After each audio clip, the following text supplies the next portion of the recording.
Hello friends, I am dead tired. Carmen just closed yesterday and now it's on to other shows. Getting ready back for school. Help me. We're gonna power through this video today. Welcome back to my channel and to the second part of my What's My Type series.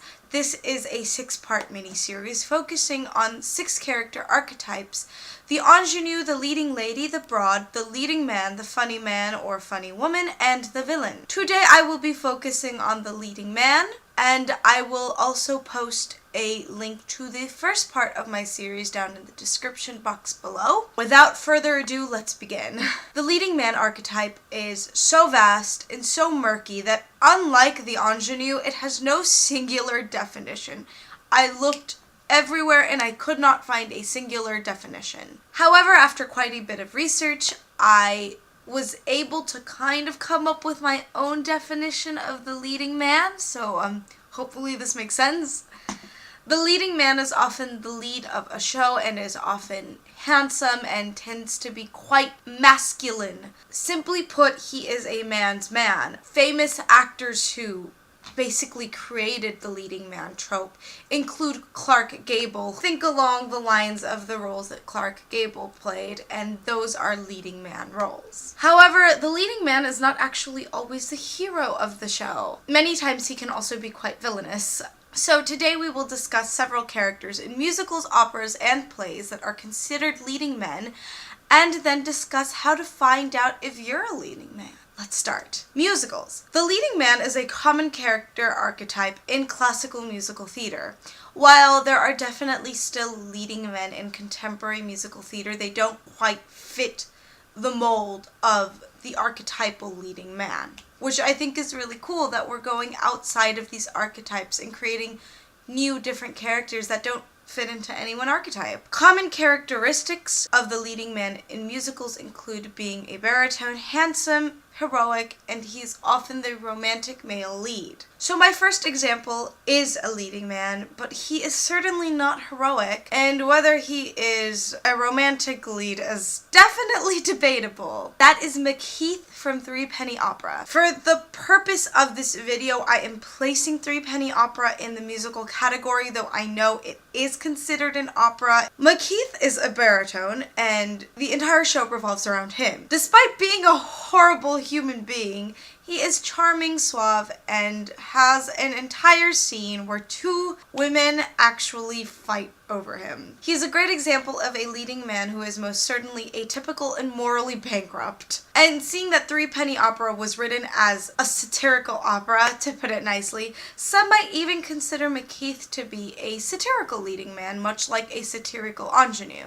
Another example of a more atypical villainous leading man is the titular character of Sweeney Todd, though I consider him far more of a tragic figure than Macheath. Of course, not all leading men are both protagonist and villainous. Most leading men are actually the hero in musicals. Jean Valjean is an excellent example of a leading man who is not a villain. Jean Valjean is charming, suave, he is good-natured, he has a wonderful, wonderful character arc, and he definitely does not qualify as a villain. Another example of a leading man who is the hero is Curly from Oklahoma. Fun fact, Hugh Jackman played both Curly and Jean Valjean, so Hugh Jackman is a person that gets cast as the leading man quite often. Opera.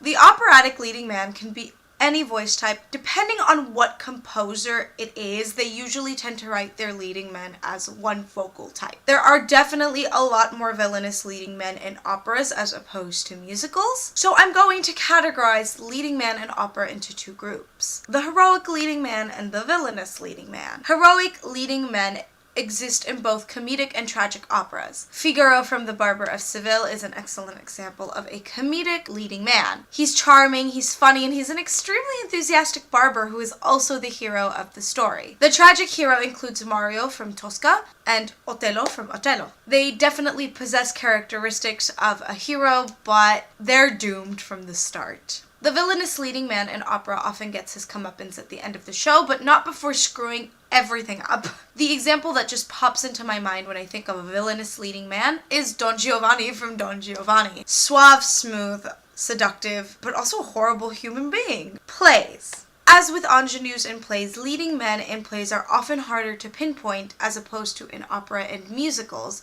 because playwrights often play with the archetypes. A lot of leading men in plays also tend to be a little older. They're often in their early 30s and can be even older. You have comedic leading men in plays, such as Petruchio from Taming of the Shrew, tragic leading men such as John Proctor in The Crucible, and we definitely have our villainous leading men such as Stanley from Streetcar Named Desire. If you don't think he is a villain, well, you're wrong. I hate Stanley. All of these characters are definitely leading men in their own way, but the way they're written and their actions in the play is what defines what type of leading man they are. For example, Stanley is a horrible human being, while John Proctor has made extremely messed up decisions, but he doesn't come off as a malicious character. He comes off as tragic. Now that that is all said and done, you might be wondering, how do I know if I'm a leading man? I know a lot of people who view these videos are younger performers, so let me say this.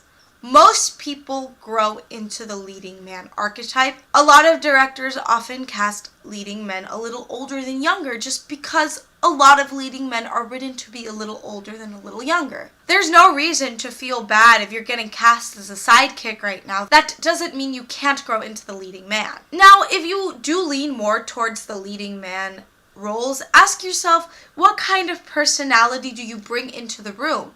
Are you a little more mysterious or a little more comedic? What is your comfortable vocal range? As I said in my other video, though I can sing in the alto range barely, my voice does not sit there. It sits a lot higher. The good thing is that there are a lot of different leading men with different vocal types, which is not exactly the case with ingenues. So that opens the door to people who might not necessarily think they're leading men. You could be a tenor. There's a ton of tenor leading man roles in opera, and there's a lot of new leading man tenor roles in musicals. Of course, looks also play a part in casting a leading man. A lot of leading men are typically tall, dark, and handsome. But what's really awesome is that we're slowly starting to break these barriers, so people who definitely deserve a role can get the role, even if they might not look like a typical leading man. So don't ever let your looks be the end-all be-all. You never know what the director wants. And remember that a type does not define you. You can play any role you set your heart to as long as it is within reason. And that is it for today. Thank you so much, and I hope you enjoyed this video today, or at least found it informative. I'm sorry if I seem weird or off. I'm just so exhausted. If you like this video, please subscribe, hit the notification bell, and leave a comment down below. I'd love to hear your thoughts on this. You can find me on Instagram at PollyPeachums with 2 U's, and join me next week for another surprise video. Thanks again, and stay hydrated.